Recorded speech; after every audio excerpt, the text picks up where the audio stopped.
নিতাই গৌর প্রেমানন্দে হরি হরি বল, হরে কৃষ্ণ, রাধে রাধে। বড়দেরকে প্রণাম, ছোটদেরকে ভালোবাসা, শুভেচ্ছা। কেমন আছো তোমরা? সকলেই ভালো আছো, সকল ইউটিউব বন্ধুদেরকে। তো বন্ধুরা, আমরা 30/6/2026 পুরী এসেছি। দেখো, পুরীর সমুদ্রের ভিডিও শ্যুট করেছি, তোমাদেরকে দিলাম। তো তোমাদের মতামত জানিও কেমন লাগলো। দেবাশিস দাদাভাইকে কমেন্ট করতে ভুলো না, কমেন্ট করে জানিও যে আমাদের জগন্নাথ ধাম আমার কাছে তো সেরা। যে জগন্নাথই আছে। যদি বলো বৃন্দাবন 1 নম্বর, পুরী হচ্ছে জগন্নাথ মন্দির 2 নম্বর, আমাদের মায়াপুর 3 নম্বর। তো আমার কাছে বৃন্দাবন যেরকম সেরা লেগেছে, পুরীও সেরা। পুরী অনেকবার গেছি আমি, অনেকবার।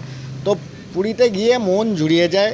জগন্নাথ ধামের যে প্রসাদের একটা আবির্ভাব, সেটা খেয়ে মন জুড়িয়ে যায়। সমুদ্রের ঢেউ দেখে মনে আনন্দ চলে আসে। তো তোমাদের কমেন্ট করে জানিও মতামতটা তোমাদের কেমন লাগলো। তোমাদের যদি ভিডিওটা ভালো লাগে, পাশে থেকে শেয়ার করে ফলো করো। তো সবার জন্য আমি মঙ্গল কামনা করি।